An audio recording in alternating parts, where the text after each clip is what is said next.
최근에 한국의 주식은 힘을 못 쓰는데 미국 주식 계속 오르고 있어요, 교수님. 이게 적어도 11월까지는 이어질 거라고 하는데 그 이유가 있을까요? 왜냐면 바이든 행정부 입장에서 생각하면 지금 재선을 해야 되는 게 너무 중요하기 때문에 돈을 많이 막 풀어가지고 경기가 막 엄청나게 좋네, 뭐 일자리도 많고 뭐 다 좋네 이렇게 생각하도록 하는 것이 우선 급선무니까 지금 돈을 너무 많이 풀고 있다. 물론 뭐 11월까지만 가고 그 다음에 이제 갑자기 거품이 꺼질 수도 있다고 생각하는데 미국 시장도 저는 거품이 굉장히 많이 끼어 있는 상태라고 생각을 해요. 지난해에 적자를 얼마나 봤냐면 그러니까 돈을 거둔 것보다 그냥 지출한 것이 더 많았는데 그게 얼마냐면 1.7조 달러 적자를 봤어요. 우리나라 GDP가 지난해 1.7조 달러 정도 살짝 넘었거든요. 거의 비슷한 수준까지 간 거예요. 네. 그러니까 그렇게 많은 적자를 본 거고요. 그 적자가 계속 누적이 되면 그게 바로 뭐예요? 그 나라의 정부 부채잖아요. 정부 부채가 지금 얼마까지 됐냐면 34조 7천억 달러 정도까지 됐어요. 그렇게 어느 정도냐면 지난해에 미국의 GDP가 한 25조 달러 조금 넘었어요. 그러니까 34조 정도라고 치고 그럼 25조로 나누면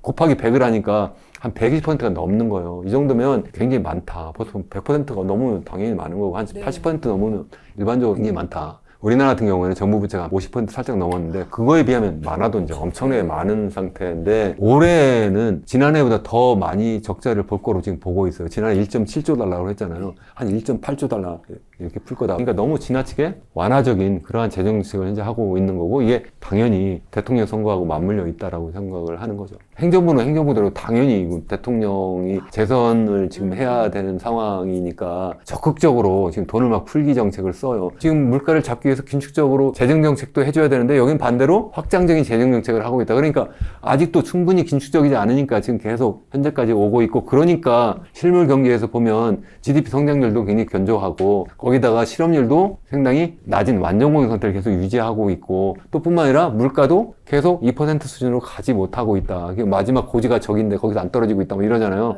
전년 대비 뭐 2.7% 수준에서 계속 PCE 기준으로 계속 남아있다 이렇게 얘기를 하는데 현재 상태의 완화적인 어떤 통화정책이나 아니면 거의 뭐 팽창적인 그러한 재정정책을 계속 쓰는데 물가가 잡히겠나? 저는 안 잡힌다고 생각을 해요. 그러니까 더군다나 금리를 이렇게 낮추기가 어려울 거다. 저는 그렇게 생각을 하는 거죠. 그러니까 주가가 올랐던 것은 어떻게 보면 그 영향이 그의 유동성의 힘이 이제 계속 아직 살아있는 것이 한 가지고, 그래도 저는 이게 계속 갈 수는 없다고는 생각을 하는데, 다만 이제 왜냐면 계속 이제 거품이 계속 커져가고 있는 거고, 언젠가 한번 이게 조정이 돼야 되는데, 또 한 가지 이제 이 단순하게 유동성만의 문제는 아니에요. 미국의 주가가 이렇게 계속 올라가는 거는 실제 어떤 기술의 어떤 대변혁이 있기 때문에 그런 면도 있어요. 다시 말씀드리면, 지금 뭐 AI 완전히 붐이 일고 있잖아요. 그래서 뭐 엔비디아 같은 기업의 주가는 뭐 이게 뭐 몇백 프로, 몇천 프로 막 이렇게 최근 몇 년 동안 막 이렇게 올라가고 있는데 이게 뭐 거품이 아니냐 뭐 이런 논쟁도 있습니다만은 지금 세계는 그야말로 디지털 혁명을 하고 있는 거고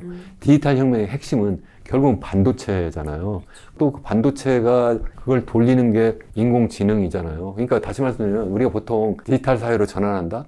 디지털 혁명을 한다 하면 우선 제일 먼저 중요한 게 인공지능 로봇인데, 인공지능 로봇을 결국은 앞으로 점점 엄청나게 확산이 되고 있잖아요. 이게 확산되고 이렇게 빠르게 확산될 수 있을까? 저도 예측을 못 했는데 정말 똑똑한 조교 5명보다 더 나을 때도 많아요. 그렇게 정말 잘하고 있거든요.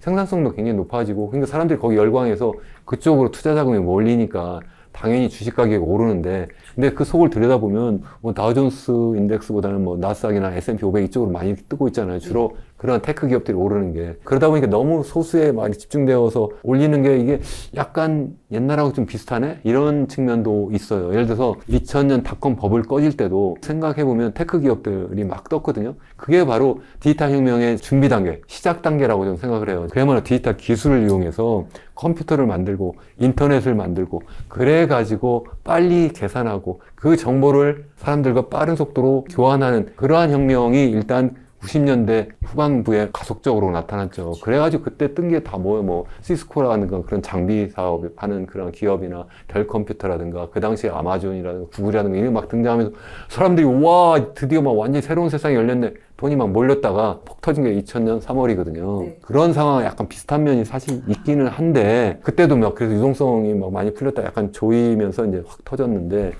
1929년 그 세계 대공황 때도 생각해 보면 그게 2차 산업혁명 막 시작할 때 역대의 또 그 당시의 테크 기업들, 그게 바로 뭐냐면 그 당시에 뭐 자동차라든가 철도 뭐 이런 그 당시의 테크 기업이에요. 그게 그쪽으로 막 돈이 막 몰려가지고 그때 막 사람들이 열광하고 그래서 막 주식에 막 돈이 막 몰리고 부동산에 돈이 몰리고 이러다가 이건 너무 심하네 해가지고 이제 걱정하고 있던 차에 딱 보니까 너무 많이 몰렸고 너무 많이 과잉 생산했네. 그래가지고 사람들이 놀래가지고 도망가기 시작하니까 어느 날 갑자기 폭 터진 거거든요. 그래서 지금도 제가 볼 때는 1929년 막 그 세계 대공황이 막 터지기 직전 상황이나 아니 2000년 닷컴 버블이 꺼지기 직전 상황하고 비슷한 점이 사실 지금 말씀드린 거 말고도 여러 개가 있어요. 뭐 그런 것들과 좀 비슷한 점이 좀 있다. 뭐 그렇게 말씀을 드릴 수 있습니다. 일단 소수 기업에게 투자 자금이 막 몰려 있는 거에 너무 비슷해요. 예를 들어서 뭐 당시에 시가총액이 10대 제일 큰 10대 기업이 갖고 있는 전체 시가총액에서의 비중이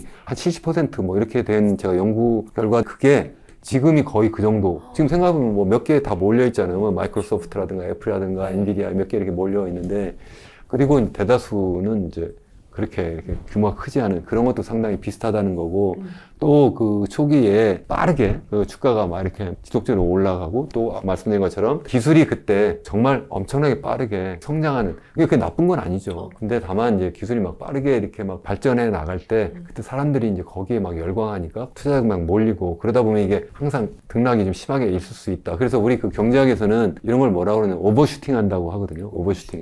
그러니까 보통 이제 실물 자산의 가격은 그러니까 보통 일반적인 뭐 상품의 가격이 있잖아요. 자동차라든가 뭐 텔레비전이라든가 뭐 이런 거는 가격이 뭐 이렇게 등락이 심하지 않아요. 네. 근데 이런 어떤 주식과 같은 자산 아니면 환율 같은 거 이런 거는 이제 여기서 10% 올라가는 게 이제 맞는 거예요. 여러 가지 조건을 볼 때. 근데 10%가 아니라 한 3, 40% 올라갔다가 다시 푹 떨어졌다가 이렇게 오버슈팅을 한다는 거예요. 그러니까 그 목표, 장기 균형치보다 훨씬 높게 올랐다 떨어졌다. 이게 굉장히 심하다. 근데 그걸 잘 조절하는 것이 제가 볼 때 미국 연준, 이제 중앙은행의 역할이고 또 정부의 역할인데 도리어 이걸 갖다가 더 키우는 측면이 좀 강하다. 버블을 더 키우는. 그래서 우리 거시경제학에서 그런 어떤 재정정책이나 통화정책을 뭐라고 하냐면 경기 안정화 정책이라고 하거든요. 이렇게 하는데 제가 볼 때는 경기 안정화 정책이 아니라 경기 불안정화 정책 이다. 그래서 실제 그걸 많은 그 경제학자들이 그래서 비판을 해요. 너무 이거 적극적으로 시장에 개입해가지고 경기를 안정시키는 게 아니라 불안정하게 해가지고 도리어 문제를 일으키지 마라. 그런 주장을 하는 학자들도 굉장히 많습니다. 사실 아직 물가가 미국 같은 경우는 안 잡혀서 금리를 못 내리고 있는 상황에서 계속 이렇게 돈을 푸는 게 맞지가 않잖아요. 맞지 않죠. 그러니까 저는 걱정이 된다는 거고 이게 결국은 2000년 닷컴 버블 꺼질 때도 그렇고 그리고 이제 2008년 글로벌 금융이 터질 때도 그렇고 결국 버블을 막 키웠다가 그게 톡 터졌잖아요. 그럼 미국 경제가 받는 충격보다 다른 나라가 받는 충격이 더 큰 거예요. 그렇지 않나요? 그게 걱정이라는 거예요. 그게 계속 그 미국에서 어떤 그러한 경기 침체가 갑자기 툭 나타날 때 그게 전 세계 마치 이런 얘기 있었잖아요. 예전에 미국이 기침을 하면 뭐 일본이나 이런 나라는 뭐 감기 걸리고 우리나라는 뭐 독감이 걸린다 이렇게 이야기를 하는데 실제 그래요. 실제 미국에서 뭐 금리를 너무 막 높게 올려서 뭐 그 상단에 계속 있거나 반대로 뭐 경기가 갑자기 팍 꺼지거나 이럴 때 그게 꼭 전 세계 경제에 심각한 충격을 줄 뿐만 아니라 특히 신흥국에게는 엄청난 그런 부정적 영향을 미칠 수밖에 없다. 우리나라도 지금 뭐 선진국이라고 하지만 전형적인 소규모 개방 경제거든요. 그러한 충격에서 우리나라 굉장히 강력한 직격탄을 받을 가능성이 제일 큰 나라다. 저는 그렇게 생각을 하는 거죠. 그렇게 돼버리면 실물 경제 아니면 뭐 여러 가지 주식 같은 아니면 부동산까지 포함해서 엄청난 충격이 있을 수 있다. 저는 그렇게 생각을 합니다. 조금 더 구체적으로 한국의 경제적인 상황, 뭐 부동산, 주가 모두가 영향이 있을 수 있다라고 얘기를 하시는데 영향이라고 하시면 어떤 영향을 미치게 되는 걸까요? 예를 들어서 지금 고금리 상황을 계속 유지할 수밖에 없는 거. 그러면 한편에 돈을 계속 풀고 있잖아요. 그러니까 인플레이션 계속 됐죠. 그러니까 고금리 계속 하니까 우리나라도 금리를 따라서 계속 올려 있는 상태로 계속 갈 수밖에 없어요. 제가 볼 때는 좀 더 올려야 되는데 아직 충분히 올리지도 않아가지고 이게 계속 버블을 키우는 것도 있는데 뭐 한 0.5%포인트 정도 올려가지고 지금 정도 서서히 좀 내리려고 준비하는 정도 이렇게 하면 좋았는데 미국이 지금 기준금리가 5.5%고 우리 3.5%잖아요. 이걸 좀 10% 수준 이렇게 올려가지고 금리 격차를 좀 그래도 그렇게까지 크게 벌리지 말았으면 좀 더 지금 충격이 덜할 텐데. 충격이 덜할 텐데 어떻게 조절할 수 있는 그런 정책을 쓸 수가 있는데 지금 상황에서는 미국이 금리를 낮추지 않는데 우리가 금리를 먼저 선제적으로 낮추면 더 격차가 커지기 때문에 그렇지 않아도 지금 외화 유출이 계속 되고 있고 우리 원화 가치가 계속 떨어져가지고 거의 지금 1,400원대까지 갔다가 지금 1,370원대 막 이렇게 되고 있는데 우리가 먼저 못 낮추는 것이 굉장히 큰 문제가 하나 있을 수가 있고 네. 또 뿐만 아니라 이제 미국에서 이제 이 버블이 계속 커져가지고 어느 순간 폭 터지면 그게 또 우리나라한테 또 영향을 주는 거예요. 우리 2008년도도 보세요. 거기서 폭 터지니까 거기서 미국에서 달러가 도망가나요? 도리어 전 세계에 있는 돈이 다 글로 돌아가요. 문제는 거기서 터졌는데 도리어 거기가 또 안전자산이라고 미국 국채사로 또 글로 들어간단 말이에요. 그래서 또 다른 나라가 힘들거든요. 그러니까 그런 상황이 또 될 수도 있다. 그래서 일부에서는 뭐 이 음모론을 막 펼치는 분들도 있어요. 이렇게 해가지고 뭐 미국이 말이야 전 세계 그 경제 패권을 유지하기 위해서 뭐 이런 정책을 쓴다 이렇게 하는데 저는 그렇게까지 생각하지는 않고 네. 다만 결과론적으로 그렇게 될 가능성이 굉장히 크다. 저는 그렇게 생각을 합니다. 또 일부에서는 또 이렇게 말씀을 드리면 부동산 가격도 안 오르고 주식 가격도 안 오르니까 결국 아무것도 하지 말라는 거네. 이게 그러니까 항상 제가 생각할 때는 이게 장기 추세를 꼭 보셔야 되고 단기적으로 사이클이 어떻게 움직이는지 보고 그것도 위험 회피도 할 수 있는 방향으로 해야 되지 마치 뭐 부동산 집을 사거나 아니 주식 살 때 투기하는 것처럼 도박하는 것처럼 하면 안 된다는 거예요. 그렇게 하면 정말 큰일 난다. 그 말씀 제가 꼭 드리고 싶은 거죠. 이제 미국 주가가 이제 올라가니까 미국 주식 시작하시는 분들이 꽤 많아요. 돈을 지키고 불리고 싶다면 좀 미국 주식도 투자하시는 분들을 위해서 조금 이런 부분은 조금 알고 있어야 된다. 좀 당부하고 싶은 혹시 부분이 있으실까요? 그 뭐 제가 이번 학기에 거시경제학 가르쳤다고 말씀드렸는데 네. 우리 학생들한테도 제가 주식 투자를 하라고 처음부터 권유하고 있는데 단돈 10만 원어치라도 좀 사라. 그것도 꼭 국내 주식만 사지 말고 미국 주식 또 사라. 어쩌면 그냥 국내 아니면 해외 주식 가리지 말고 너희가 볼 때 정말 미래를 바꾸는 기업을 찾아라.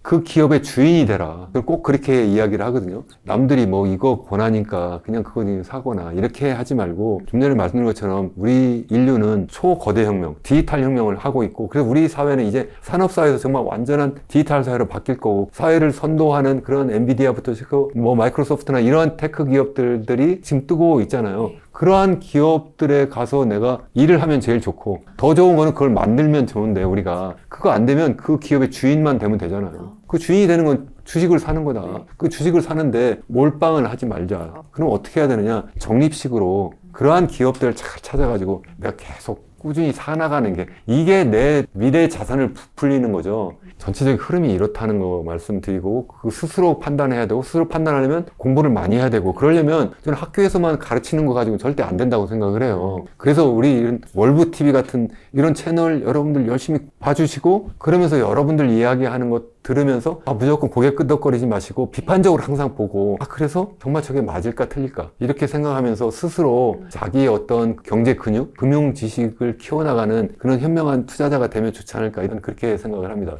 우리가 이런 거시 경제를 좀 우리 월급쟁이 부자들도 꼭 알아야 하는 이유를 좀 마지막으로 알려주시면 좋을 것 같아요. 그러니까 우리가 이제 주식 투자를 하든 아니면 전반적인 뭐 부동산 자산을 매입을 하건 아니면 뭐 우리가 일반적인 경제 활동을 할 때 경제를 모르고는 마치 우리가 사회생활 할 때 말을 못하는 거랑 좀 똑같다고 생각해요. 우리가 지금 한국말로 이렇게 이야기를 하고 있잖아요. 그렇지만 해외 나가면 예를 들어서 미국에 가면 영어로 이야기를 해야 되는데 그걸 못하면 꼼짝달싹 못하잖아요. 경제에서 계속 활동을 하려면 결국 경제가 어떻게 움직이는지를 알아야 되잖아요. 그러려면 저는 뭐 미시경제학도 중요하지만 거시 전체를 이해하는 지식이 정말 꼭 필요하다고 생각을 해요. 또 그렇게 하려면 더군다나 이런 어떤 월브 TV에서 실제적인 그러한 경제 이야기를 많이 보고 또 같이 토론하고 그래서 또 스스로 비판적으로 사고하고 또 나름대로 또 전망도 하시면 좋지 않을까 이렇게 생각합니다. 의견 감사합니다. 있으면 댓글로 남겨도 될까요? 당연하죠. 아니면 저한테도 연락 주시고 저희 채널에도 와주시면 감사하겠습니다. 감사합니다. 네, 감사합니다.